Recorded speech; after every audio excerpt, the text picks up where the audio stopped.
It's very helpful for people to hear that they should make themselves competent and dangerous and take their proper place in the world. Competent and dangerous? Why dangerous? Because it's the alternative to being weak. And weak is not good. The people who shoot up the high schools, they're weak. They're weak. How is it good to be dangerous? Because it makes you formidable. And life is a very difficult process, and it's not you're not prepared for it unless you have the capacity to be dangerous. That doesn't mean that you should be cruel. It doesn't mean any of that. There's a statement in the New Testament, the meek shall inherit the earth. But the meek isn't well translated.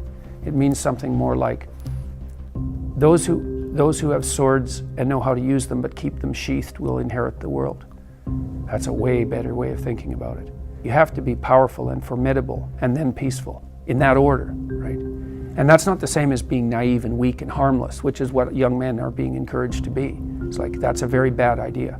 It's a very bad idea. Because naive, weak, and harmless means that you can't withstand the tragedies of life. You can't bear any responsibility. You'll end up bitter. And when you get bitter, then you get dangerous. But one thing I'm not getting, there's a big difference between letting people do something for themselves and saying men should be dangerous. By dangerous, that implies I should be ready to threaten someone, to hurt somebody. No, you should be capable of it. But that doesn't mean you should use it.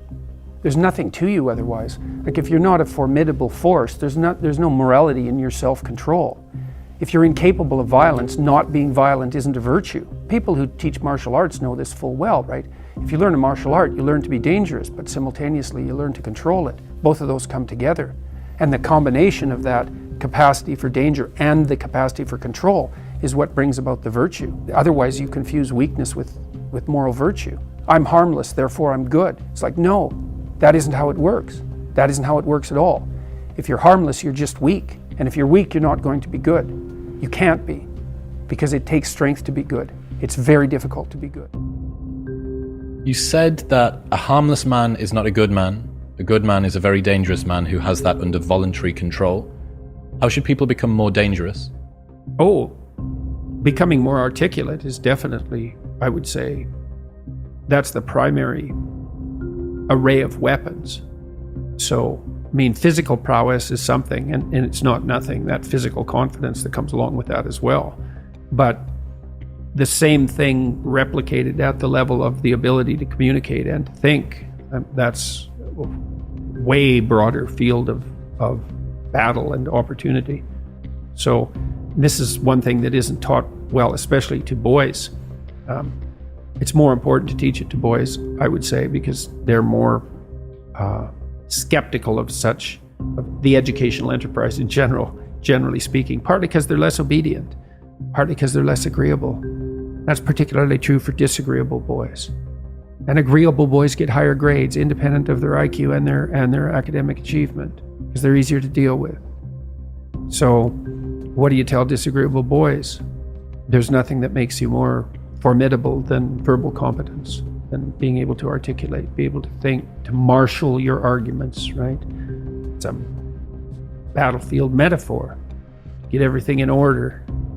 Get all your information straight, to marshal your forces. And so, I mean, that's part of the reason that rap artists are so popular, especially among disaffected young men, black and white alike, because they're unbelievably articulate. Like, they have this incredible verbal prowess. It's unbelievably attractive, and it's associated with genuine artistic and redemptive activity, often focusing on something that's approximately the voice of the underclass, let's say, but a powerful voice, right? And it's interesting to see how many young white guys identify with that. Was it Aldous Huxley that wrote Doors of Perception? Yeah. Yeah, so this is kind of an equivalent of that, right? That you have a experience which many people struggle to articulate. You take the best of us, the one that has the most precise, most articulate, erudite language. You drop them in and you say, okay, show us what you've learned. This is the equivalent, but for just a different community, a different sort of life, that maybe you don't have the ability to describe what it feels like to live on a council estate in Manchester or in, one of the neighborhoods of Brooklyn or whatever it might be. And then this person can. And it feels like it's your voice. Yeah, well, you still, if you're a young man, you still feel alienated from your place as rightful heir of the proper kingdom. I mean, that's an existential truism for everyone, particularly for every young man, because he is an outsider in many ways. He's young and juvenile and not very highly valued, and then is in some sense hurt by the inadequacies of the current king, the current culture, and is easily turned against it because of that. And that's the machinations of the evil uncle. That's the King Arthur story. That's the story of Horus and Osiris. It's an ancient story. It's the story of Sauron, and it's there all the time. And you see in that, in rap music, in hip hop, all of that alienation being given an articulated voice in an artistic sense. And that's a good example of the power of verbal facility. And that's the route to, let's say, marketing education to young men. It's like, you want to take your rightful place in the kingdom? It's like, get your tongue straight, man. Get it under control in the highest possible sense. We went to a comedy club, Tammy and I, in New York, the Comedy Cellar. It's a great comedy club. And the last comic was an English guy, and he was not particularly physically prepossessing, and he made a lot of jokes about that, and it was quite funny.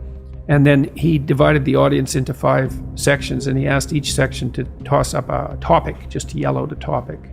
And they were like random topics like the Kennedy assassination and electric lighting before 1890. Those were 2 of the topics, and the other 3 were just as diverse.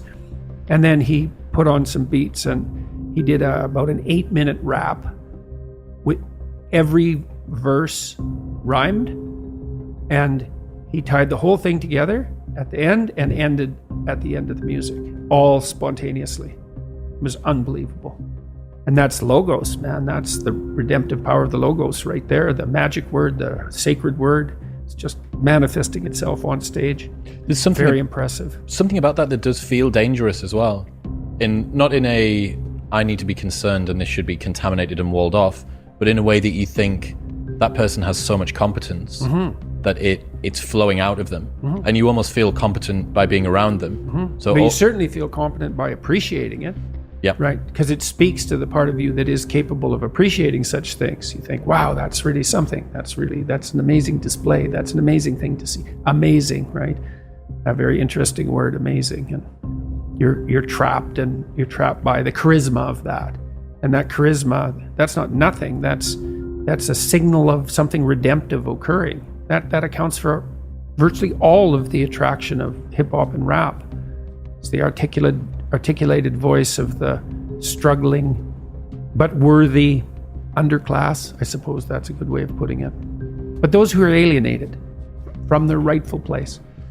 And so that verbal prowess is one of the ways they struggle up towards the light. And that's a good example of that, of having that danger under control, because it's a dark genre in many ways, right? There's a